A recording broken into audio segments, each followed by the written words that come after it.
Bahkan Allah Subhanahu wa taala mengatakan dalam surah Al-Baqarah ayat 206, wa idza qila lahu taqillaha akhadathul izzatu bil itsmi, dan apabila dikatakan kepadanya bertakwalah kepada Allah, bangkitlah kesombongannya yang menyebabkan dia berbuat dosa. Jadi ada tipe-tipe orang itu kalau dinasihati marah, bukannya berterima kasih malah kemudian marah. Maka kemarahan saat kebenaran sampai kepadanya, maka ini salah satu dicabutnya rahmat. Ma'asyiral muslimin yang dimuliakan Allah Azza wa Jalla. Kemudian yang kedua, kata para ulama, idza tujahir bil ma'siyati wa la tastahi, apabila anda melakukan kemaksiatan secara terang-terangan dan tidak memiliki rasa malu. Ini juga salah satu penyebab ulama menyebut ada 10 perkara. Jangan sampai kemudian kita melakukannya, sebab itu rahmat Allah akan dicabut dari kita. Apa saja 10 perkara itu? Yang pertama, apabila seseorang itu la taqbalul haq, tidak mudah menerima kebenaran. Ini kalau dinasihati, maka dia akan tolak nasihatnya, karena ini bentuk kesombongan. Kata Nabi SAW, al-kibru batrul haqqi wa ghamdun nas, bahwa kesombongan itu ketika seseorang menolak kebenaran dan merendahkan orang lain. Bahkan Allah Subhanahu wa taala mengatakan dalam surah Al-Baqarah ayat 206, wa idza qila lahu taqillaha akhadathul izzatu bil itsmi, dan apabila dikatakan kepadanya bertakwalah kepada Allah, bangkitlah kesombongannya yang menyebabkan dia berbuat dosa. Jadi ada tipe tidak mudah menerima kebenaran. Ini kalau dinasihati, maka dia akan tolak nasihatnya, karena ini bentuk kesombongan. Kata Nabi SAW, al-kibru batrul haqqi wa ghamdun nas, bahwa kesombongan itu ketika seseorang menolak kebenaran dan merendahkan orang lain. Bahkan Allah Subhanahu wa taala mengatakan dalam surah Al-Baqarah ayat 206, wa idza qila lahu taqillaha akhadathul izzatu bil itsmi, dan apabila dikatakan kepadanya bertakwalah kepada Allah, bangkitlah kesombongannya yang menyebabkan dia berbuat dosa. Jadi ada tipe-tipe orang itu kalau dinasihati marah, bukannya berterima kasih malah kemudian marah. Maka kemarahan saat kebenaran sampai kepadanya, maka ini salah satu dicabutnya rahmat. Ma'asyiral muslimin yang dimuliakan Allah Azza wa Jalla. Kemudian yang kedua, kata para ulama, idza tujahir bil ma'siyati wa la tastahi, apabila anda melakukan kemaksiatan secara terang-terangan dan tidak memiliki rasa malu. Ini juga salah satu penyebab rahmat Allah akan dicabut, kemudian masalah akan numpuk tuh, ketika kita bermaksiat terang-terangan dan tidak malu. Jangan bicara soal maksiat terang-terangan ya, maksiat sembunyi-sembunyi saja itu sudah ngeri itu dosanya. Kata Nabi SAW, nanti pada hari kiamat akan didatangkan orang-orang yang menghadap kepada Allah membawa pahala sebesar gunung Tihamah, tetapi dihancurkan dengan maksiat yang dilakukan sembunyi-sembunyi. Ini maksiat yang sembunyi-sembunyi saja menghancurkan pahala, macam mana pula maksiat yang terang-terangan dan tidak malu pula dia ketika maksiat. Maka ini jelas akan mencabut rahmat dan sebaliknya mendatangkan azab. Dan kalau kita cerita tentang maksiat terang-terangan hari ini ya luar biasa. Contoh saja dunia perzinahan, adanya lokalisasi dan yang semacamnya itu kan terang-terangan, baik online atau offline gitu ya. Bahkan dengan adanya medsos, bahkan mereka menjajakkan diri pula kan, itu kan terang-terangan namanya. Yang lebih parah lagi kadang-kadang didukung oleh kekuatan pemerintah lagi, diresmikan lagi. Nah, ini kan masalah. Dan judi dan macam-macam ini kan udah terang-terangan betul tuh. Atau umpamanya yang dilakukan individu-individu lah di masyarakatnya. Kayak mak-mak lah kan, kalau yang sudah ngaji enggak lah biasanya. Mak-mak orang awam biasanya, pagi-pagi dah senam. Tengok pakaian orang senam tuh Bu. Subhanallah kadang-kadang. Ya, yang tadinya enggak niat nonton jadinya tuh. Coba senam di tengah jalan lagi, tengah lapang lagi. Pakaiannya berpakaian tapi telanjang lagi kan itu ya. Ini kan maksiat terang-terangan namanya. Geol sana, geol sini enggak jelas ya. Jadi ini bahaya nih. Yang seperti ini bisa mencabut rahmat ya. Rahmat Allah tidak akan turun. Yang ada sebaliknya malah azab akan turun. Kemudian yang ketiga adalah idza kunta ta'kulul harama wa la takhafullaha azza wa jalla. Ketika Anda tidak perhatian dengan makanan-makanan haram dan tidak takut kepada Allah Subhanahu wa taala. Tidak menyaring makanan, yang penting masuk gitu ya. Karena Nabi sallallahu alaihi wasallam mengatakan, "Sayati alaikum zaman la yubalil mar'u bima akhadal mal, amin halalin amin haramin." Nanti akan datang zamannya kata Rasul, manusia-manusia itu sudah tidak peduli lagi itu dalam mencari harta itu. Apakah harta yang diambilnya halal ataukah harta yang diambilnya haram? Dan zaman itu sudah berlaku hari ini. Ya kan? Zaman itu sudah berlaku hari ini. Kalau kita lihat hari ini kan yang penting orang dapat uang, tidak peduli apakah dapatnya itu dalam rangka untuk menzalimi orang seperti mengambil hak orang lain dalam dunia perdagangan, mengurang-urang takaran, mengurang-urang timbangan, mengurang-urang meteran, atau mungkin dia berdusta untuk mengambil hak orang lain dan begitu seterusnya. Seperti dalam waris persidangan gitu ya, rebutan lahan, macam-macam lah kan itu. Nah, ini kadang-kadang apa yang disabdakan Nabi SAW sudah menjadi sebuah kenyataan. Orang sudah peduli lagi. Padahal Allah mengatakan, Rasul mengatakan, innallaha thayyibun la yaqbalu illa thayyiba. Allah itu maha baik, tidak menerima kecuali yang baik-baik.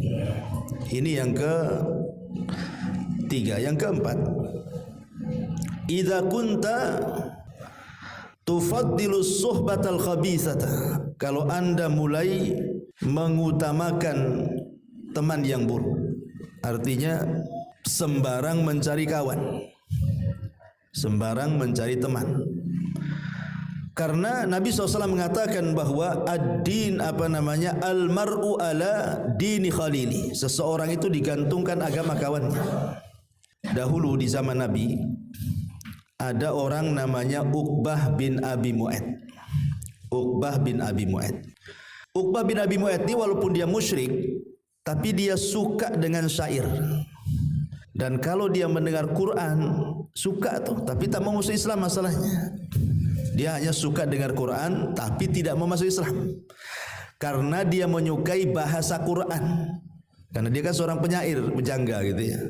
Dia suka kalau Quran dibaca karena tata bahasanya. Samalah kalau kita umpamanya mendengar ada orang Melayu berpantun, kan suka kita dengarnya gitu ya. Jadi akhirnya kemudian Uqbah bin Abi Mu'ayth ini mengidolakan Nabi. Saking senangnya sama Nabi, tapi tak mau masuk Islam juga.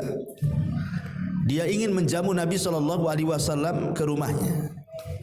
Akhirnya diundanglah Nabi SAW ke rumahnya. Maka makanan disediakan, minuman disediakan. Ketika disuruh makan, Rasul tak mau makan. Jadi orang ini mengatakan, Uqbah ini, ya Rasul, ya Muhammad, kenapa kau tak makan? Maka Rasul mengatakan, macam mana aku akan makan sementara yang menyediakan makanan ini orang musyrik? Sembelihan orang musyrik tak boleh dimakan. Karena kalau orang musyrik menyembelih binatang, otomatis yang disebut bukan Allah tapi berhala-berhala kan begitu. Kata Nabi SAW, kalau engkau aku ingin makan di tempatmu ini, maka mudah caranya, bersyahadatlah kepada aku katanya. Akhirnya karena takut makanan yang dihidangkan kepada Rasul tidak dimakan Nabi, terpaksalah Uqbah bersyahadat. Ingat, syahadatnya terpaksa supaya Nabi makan, gitu maksudnya. Akhirnya kemudian satu hari dia diundang lagi, kemudian dia mengatakan asyhadu an la ilaha illallah wa asyhadu anna Muhammadur Rasulullah. Kemudian Rasul makan. Masalahnya Uqbah bin Abi Mu'aid ini kan di zaman jahiliyah dia satu geng dengan Umayyah ibn Khalaf. Umayyah ibn Khalaf ya satu geng dengan Abu Jahal lah. Dengar pula nih si Umayyah ini, dengar si Uqbah dah masuk Islam ya katanya. Coba kita datangi. Maka Umayyah mendatangi Uqbah dan mengatakan, ya Uqbah, betul kau sudah bersyahadat dan masuk ke agama Muhammad? Kata Uqbah, tidak. Enggaklah, kamu sudah masuk Islam katanya. Kau sudah masuk kepada agama Muhammad. Dia mengatakan tidak. Tapi engkau sudah bersyahadat. Kemudian Uqbah mengatakan, loh, aku bersyahadat itu bukan ingin masuk Islam. Aku bersyahadat itu supaya Muhammad bisa makan di rumah saya katanya. Itu saja kan itu. Tetapi kemudian Umayyah tidak percaya. Uqbah meyakinkan juga, Umayyah tidak percaya. Akhirnya kata Uqbah, ya sudah gini saja. Kalau engkau tidak yakin juga bahwa aku tidak masuk kepada agama Muhammad, lalu apa yang harus aku lakukan kepada Muhammad? Maka Umayyah memberi syarat, kalau engkau ingin tetap bersama kami, engkau harus menghinakan si Muhammad itu. Satu hari Abu Jahal ini sedang berada di sekitar Ka'bah, melihat Nabi SAW datang kemudian salat menghadap Ka'bah. Kemudian Abu Jahal mengatakan, siapa yang bisa meletakkan salah jazur, kotoran unta di pundak Muhammad, falahu kadza wa kadza, maka dia akan dapat ini dan itu. Akhirnya kemudian Uqbah ini kan ada di situ tuh kesempatan untuk membuktikan kesetia kawanan dengan Umayyah, bahwa dia akan menghina Rasul kan. Ketika mendengar Abu Jahal mengatakan siapa yang bisa meletakkan salah jazur kotoran unta, maka dia akan mendapatkan ini dan itu. Kata Uqbah, saya wahai Amr. Karena nama Abu Jahal namanya Amr bin Hisham. Akhirnya dicarinya kotoran unta yang masih berdarah-darah itu. Kemudian didatangkan, diletakkan di pundak Nabi. Nabi sedang sujud. Maka ketika kemudian orang-orang, anak-anak muda musyrik melihat kelakuan Uqbah bin Abi Mu'aid, mereka tertawa semuanya, mentertawakan bagaimana Uqbah meletakkan salah jazur kotoran unta di pundak Nabi SAW. Sampai Fatimah datang membersihkan kotoran unta di pundak abinya Rasul kita Muhammad SAW. Kemudian dipercepat solatnya. Kata Fatimah, ya Rasulullah, wahai abi, wahai ayah, wahai Rasul, doakan kecelakaan kepada mereka katanya. Karena mereka sudah menghina demikian rupa, masa meletakkan kotoran unta di pundak saat solat. Makanya ketika itu turun ayat kan, ya, turun ayat surah Iqra bismi rabbikal ladzi khalaq di ujung-ujung surah itu, surah Alaq. Singkat cerita di sini, bagaimana Uqbah bin Abi Mu'aid mengikuti apa? Mengikuti saran daripada Umayyah bin Khalaf. Padahal sebenarnya satu langkah lagi Uqbah itu sudah mendapat hidayah itu. Dia kan sudah senang dengan Quran, senang dengan Nabi, dan sudah mengucapkan syahadat. Cuman kurang mantap saja. Cuman masalahnya karena dia punya kawan jahat Umayyah, akhirnya hidayah yang hampir menyapa dia ditolak dia. Justru dia orang yang paling jahat kepada Nabi. Terbukti ketika terjadi perang Badar, maka salah satu tawanan Badar adalah Uqbah bin Abi Mu'aid. Maka dia tidak dimaafkan. Dia disalib di tiang gantungan. Dan dialah orang yang pertama disalib dalam Islam. Karena memang kurang ajar kepada Nabi SAW gitu ya. Dari sini kata para ulama, lihat bagaimana pertemanan yang buruk di sini. Pertemanan yang buruk itu akhirnya mencegah orang dapat hidayah. Makanya kenapa dalam Islam itu cari teman itu yang baik. Karena teman itu bukan hanya manfaat di dunia, Bu, tetapi juga akan manfaat sampai ke akhirat. Kata Hasan Al-Basri rahimahullahu taala, istakthiru min sahibikumus salih fa innahu yanfa'ukum yaumal qiyamah. Perbanyak oleh kalian teman-teman yang baik, karena teman-teman yang baik itu akan sampai akhirat manfaatnya. Seperti apa maksudnya manfaatnya sampai akhirat? Karena nanti ketika orang-orang sudah masuk surga dan sebagian mereka masuk neraka, orang-orang yang di dalam surga ini, mereka kan setiap pekan disediakan pasar, namanya Sukul Jannah. Pasar itu tempat mereka berkumpul, berbincang-bincang, nostalgia, cerita dunia. Lah ketika mereka berkumpul satu dengan yang lain, mereka saling bertanya, mana ya si fulan itu yang ketika di SSS selalu datang di samping kita kan itu. Kok enggak pernah ada di sini? Kata malaikat, dia di neraka. Ya, di neraka. Padahal dia orang paling baik, paling banyak ngajinya, paling ini, kenapa dia masuk neraka katanya kan? Tak tahulah katanya. Maka semua penduduk sorga yang merupakan teman-teman yang baik itu mengatakan apa? Ya Rabb, la taqtamilu ladzatina hatta tukhrijahu. Ya Rabb, jangan kau sempurnakan kemuliaan, kenikmatan kami di sorga ini sampai kau keluarkan teman kami di neraka tuh. Jadi teman-teman yang baik itu jadi syafaat tuh. Makanya ini penting, sebab kalau kita sudah berteman dengan teman yang buruk, itu tanda rahmat akan dicabut. Kemudian datang kebalikannya. Ini yang keempat. Yang kelima, idza kunta la tardha bi qada'illahi azza wa jalla. Ketika Anda tidak redha alias tidak ikhlas dengan pemberian Allah Subhanahu wa taala. Nabi SAW satu hari memegang tangannya Abu Hurairah radhiyallahu anhu.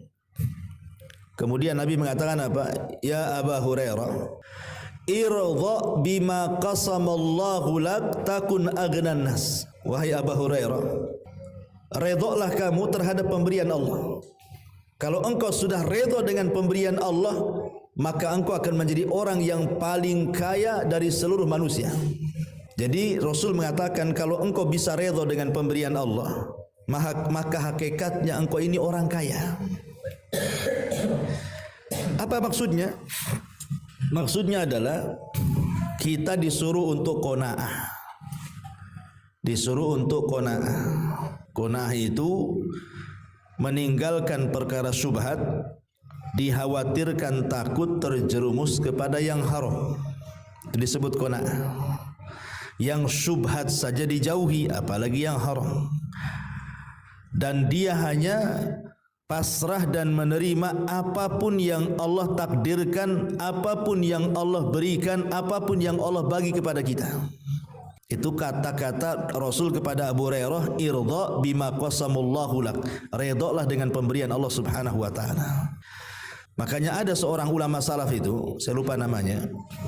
Jadi kalau dia jalan dari dari rumah ke masjid, kemudian satu hari jatuh uang 1 dinar. Jatuh dari dompetnya itu uang 1 dinar. Akhirnya kemudian dia kembali mencari itu. Nampak pula uang 1 dinar. Ketika mau diambil tak jadi. Kenapa? Jangan-jangan bukan uang saya yang jatuh, uang orang katanya. Gak jadi. Ya, itu namanya warok tuh. Kalau kita tidak, jangankan lagi uang dompet. Dompet kita ada, tapi ada dompet lagi jatuh. Kira-kira apa yang kita lakukan? Langsung dikuras isinya, cangkangnya ditaruh situ. Gitu ya. Itu ndak warok gitu ya kadang-kadang gitu. Jangankan itu, kadang-kadang pohon mangga saja kan. Nah, kebetulan depan kita main peti saja. Lah itulah kemudian kenapa orang itu kemudian tidak redha dengan pemberian Allah, sebabnya karena tidak qanaah tadi.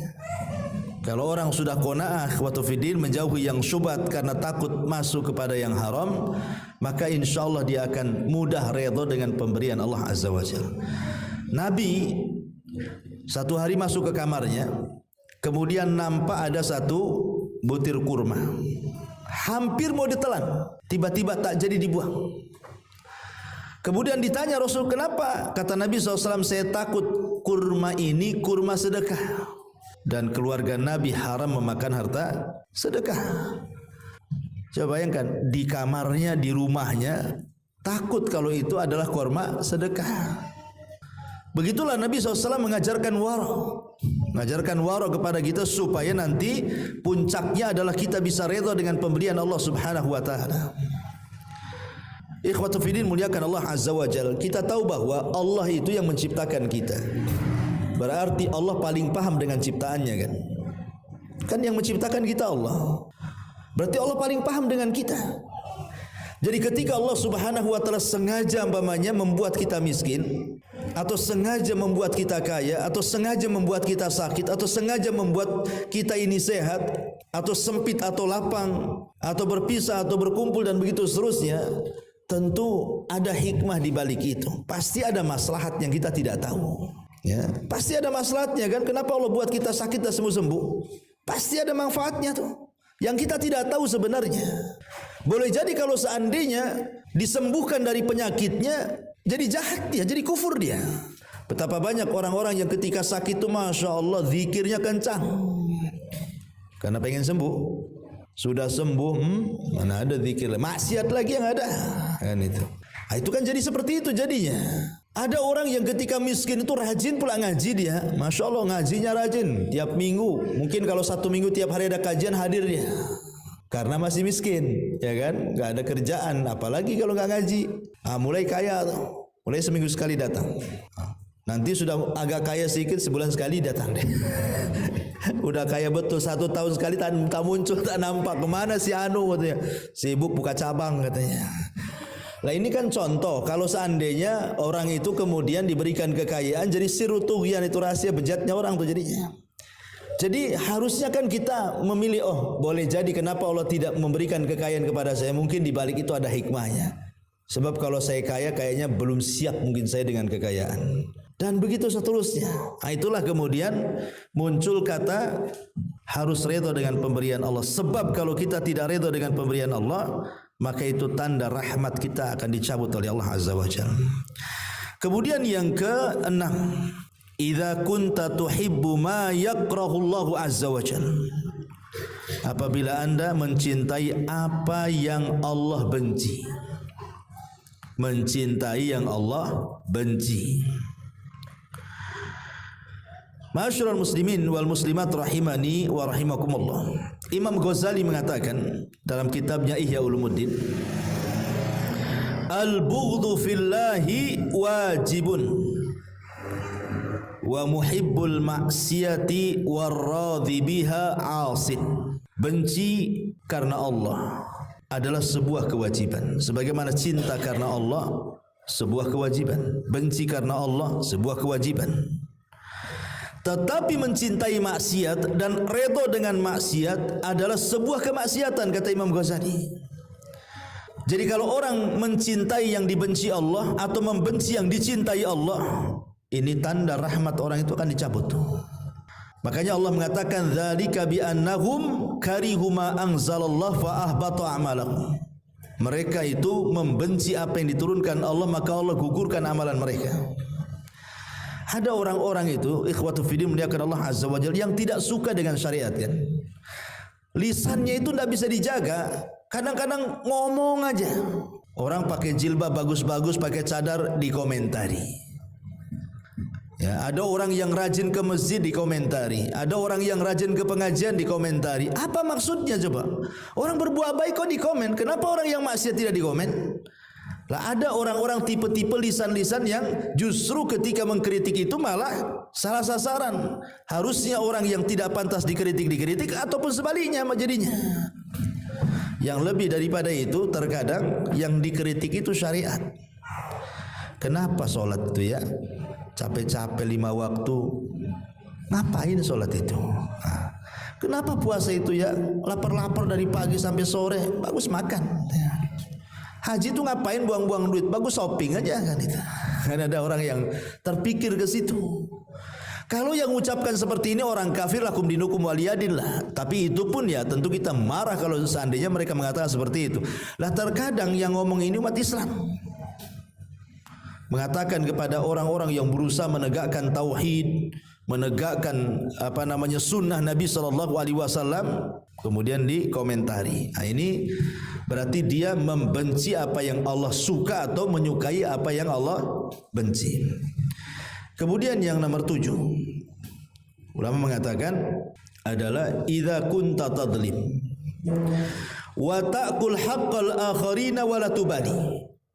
Kalau engkau melakukan kezaliman dan memakan hak orang lain dan engkau tidak peduli, maka namanya kezaliman itu pasti akan mendatangkan azab dan mencabut rahmat dan mendekatkan azab. Jadi yang ke-7 ini bicara soal zalim.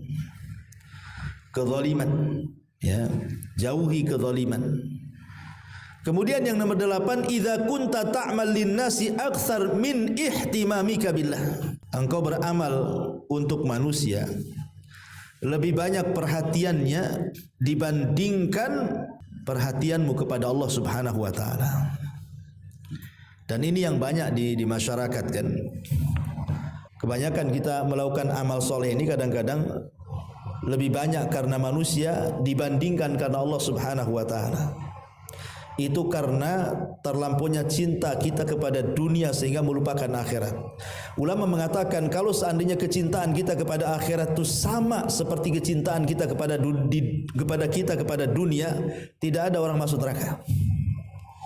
Kalau kecintaan kita kepada akhirat sebanding dengan kecintaan kita kepada dunia, enggak ada orang masuk neraka. Cuman masalahnya kecintaan kita kepada dunia itu terkadang melebihi kecintaan kita kepada akhirat. Pertanyaannya apa penyebabnya? Maka ulama tafsir mengatakan penyebabnya adalah karena kita lahir di dunia. Makanya kita cinta dunia. Coba Anda lahir di sorga, kira-kira cinta dunia enggak? Tidak mungkin lah kan itu ya. Karena kita lahir di dunia ini jadi cinta dunia. Coba kalau kita lahir di sorga, enggak mungkin kita mau ke dunia. Makanya di Quran itu selalu Allah dahulukan dunia baru akhirat, dunia baru akhirat. Coba kalau seandainya Quran membalik akhirat baru dunia kan, orang nggak mungkin ke dunia tuh. Itulah penyebabnya kenapa kita hubud dunia, yang dengan sebab itu akhirnya lebih banyak beramal karena manusia dibandingkan karena Allah Subhanahu wa taala. Kemudian yang nomor 9, idza ra'aita qaswatan fi qalbika. Kalau mulai engkau melihat hati ini keras, maka ketika hati ini keras itu tanda rahmat Allah dicabut. Hati-hati. Seperti umpamanya ketika ibu mendengar Quran, kok enggak ngaruh, sama aja. Mendengar Quran ya biasa, mendengar musik ya biasa. Lebih celaka lagi, mendengar Quran biasa, mendengar musik pula luar biasa. Itu yang masalah itu. Itu bukan keras lagi, bekarat lagi hatinya.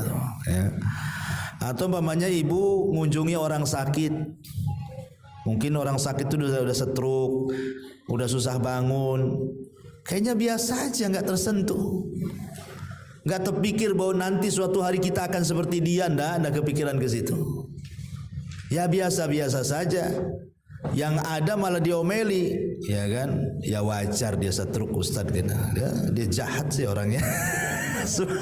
Malah bukannya didoakan sembuh, malah disyukur-syukuri loh. Ini kacau orang ini kan. Nah ini nggak ada rasa sudah itu, udah mati rasanya. Atau umpamanya kita dengar ada orang mati, datang ke rumahnya, nampak dia mati. Bahkan kita pula yang mandikan, kita pula yang bawa, kita pula yang nguburkan. Pulang dari kuburan itu enggak kepikiran dia akan seperti dia. Ya tetap aja dia maksiat. Itu kan hatinya keras itu. Orang kayak gitu tuh. Harusnya kan kalau dia yang mandikan, dia yang ngafani, dia yang nyolatkan, dia yang bawa, dia yang nguburkan. Kalau memang hatinya lembut, seminggu enggak akan tidur dia. Dia mikir jangan-jangan kalau seandainya yang mati itu saya. Jangan-jangan kalau yang mati itu saya. Mulai dia terpikir tuh, itulah lembut hati. Ya. Ataupun saat ziarah kubur juga sama. Saat ziarah kubur, kalau kita umpamanya terpikir lembut hatinya, maka tentu kita akan lebih lagi meningkatkan ibadah setelah ziarah kubur tuh. Atau mungkin lebih daripada itu ketika dengar nasihat, dengar ceramah, dengar murotal, pokoknya hati ini adem lembut, itu berarti bagus hati. Tapi kalau sama aja, berarti memang sudah terlampau banyak maksiat itu. Hati-hati kalau yang keras-keras hati ini. Makanya banyak-banyak datang ke anak yatim, kemudian usap kepalanya, kata Rasul, supaya lembut hatinya. Ya, datang ke kuburan, nengok kuburan, kalau bisa malam-malam, sehingga lembut hatinya. Ya, yang ada nggak lembut, setakut saya ke kuburan malam-malam tuh. Ya. Tapi intinya bahwa berusahalah melembutkan hati, karena kerasnya hati itu mencabut rahmat, dan tercabutnya rahmat itu hilang bahagia pada diri kita. Kemudian yang nomor 10, yang terakhir, tidak merasa berhajat kepada Allah. Anda tidak merasa berhajat dengan Allah, artinya merasa kaya, tidak perlu Allah. Ini bahaya nih. Ya, orang kalau dalam kehidupannya tidak berhajat kepada Allah, ini orang ini akan dicabut rahmatnya. Dan itu kebanyakan di masyarakat seperti itu. Coba orang-orang yang meninggalkan doa, nggak mau berdoa sama sekali kan, itu kan orang yang tidak berhajat dengan Allah sebenarnya tuh. Orang-orang awam yang nggak mau sholat, kalau Ramadan yang nggak mau puasa, tapi kalau Id pula dia pula yang paling bagus pakaiannya. Nah ini kan payah nih, ya. Dan ada orang kayak gitu, puasa tidak, kalau Id dia paling bahagia pula. Yang puasa aja nggak kayak gitu tuh, pakaiannya biasa-biasa saja. Ya.